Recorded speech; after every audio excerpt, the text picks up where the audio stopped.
Welcome on back to Skippers. Today I have 3 must-draft closers for your fantasy baseball team. Once again, we are on the road to 30,000 subscribers, so if you could subscribe, that would be awesome as well. Join the Discord. Let's get into the closers.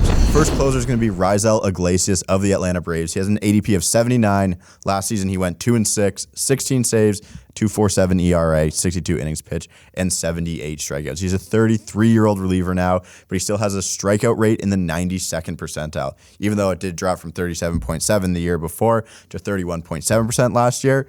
In total, the 2.47 ERA and 0.97 WHIP and the 16 saves are always nice for Iglesias, but everything kind of changed when he went to the Braves from the Angels. Iglesias was just added as another piece to that great Braves bullpen that was anchored by Kenley Jansen last season. Now he seems to be moving to the top of that bullpen for those same save opportunities that Kenley Jansen got last season. And the Braves have been pretty good. You look at how they did for Kenley, they gave him the job and they just let him cook all season. And if Iglesias is going to be that guy, I think he can be an elite closer for fantasy baseball. In his 28 games with the Braves last season, Iglesias struck out 1 of every 3 batters he faced, had an ERA of 0.34, and had a second-half FIP of 1.68. Iglesias has 2 really good secondary offerings with a slider that has a called strike and whiff rate just under 40% and a changeup that has a top 20 swinging strike rate. Iglesias is able to limit hard contact as well as limiting his free bases. He ranks in the top 20% in the league in both average exit velocity against and hard hit percentage, while in the top 15% of walk rate. Although the strikeout rate went down, the swings and misses are still there. Last season, he had a 93rd percentile whiff rate and a 97th percentile chase rate. Iglesias is a guy who's been a closer for multiple seasons. The Braves should trust him to be at the back end of their bullpen, and once again, they will win a lot of games, giving him a lot of save opportunities. I told you guys in the mock draft I don't like taking the first closer off the board, but if you get Iglesias in the 8th or 9th round, I am not mad about that. Our second guy is going to be a guy with immense upside with a clear path to saves this season. That's going to be Duvall of the Giants. He has an ADP of 104. Last year, he went 6-6, had 27 saves, 2.53 ERA, and 67 2/3 to go along with 80 strikeouts. He went 27 for 30 in his save opportunities last season, and although it was a 1.24 WHIP, it's the walks that we really struggle with Duvall, but he'll enter as a clear-cut closer for the Giants this season. Again, that walk rate is above average when we look at truly elite closers, but he creates a ton of weak contact thanks to a 99-mile-an-hour cutter and sinker as well. The cutter returns a 91st percentile ground ball percentage as well. It's tough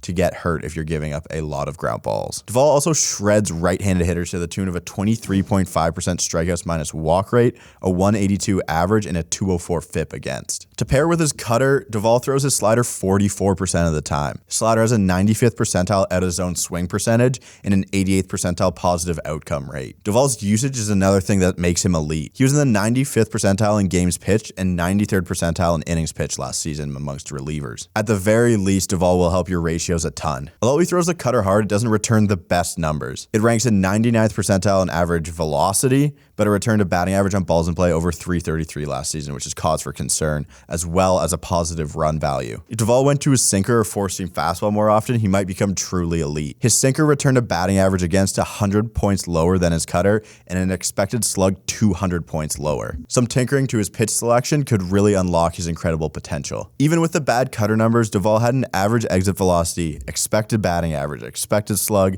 barrel percentage, K rate, and whiff percentage all over the 85th percentile. He's an elite arm and was able to convert saves at a decent clip last season. And if he's able to do the same thing, this is very well the year that he will break out. We even saw his incredible upside when he made his World Baseball Classic debut for the Dominican Republic in the 7th inning against Venezuela. He faced Jose Altuve, Ronald Acuna Jr., Luis Arias, and Salvador Perez. He threw 12 pitches, he broke 2 bats, and he topped out at 102 miles per hour. At his ADP of 104, Duvall might be an absolute steal this season. Finally, we will go to a guy with an extreme upside, but without a current closer's job, and that is Munoz of the Mariners, an ADP of 170.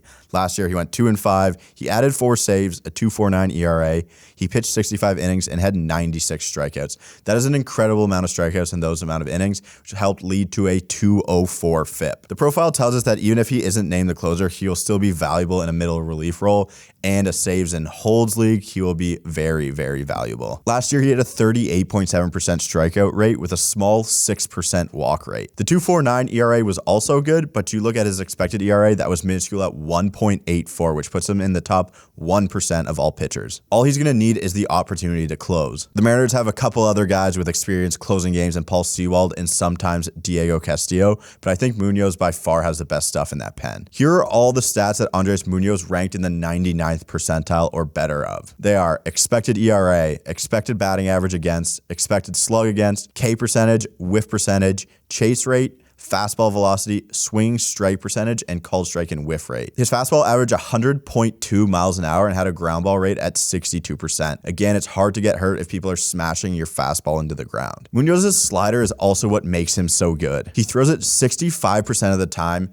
He gets a 96th percentile out of zone swing rate and a 97th percentile called strike and whiff rate, as well as a 90th percentile weighted on base average and a 51% whiff rate on this pitch. Similar pitchers to his profile from last season were Spencer Strider, Michael King, Evan Phillips, and Felix Bautista, all of which were elite options. Should you get the chance to close, you'll be racking in saves with great ratios thanks to Andres Munoz. Those are my 3 options as must draft closers. Let me know what you guys think. Thank you for watching, and I will see you guys tomorrow.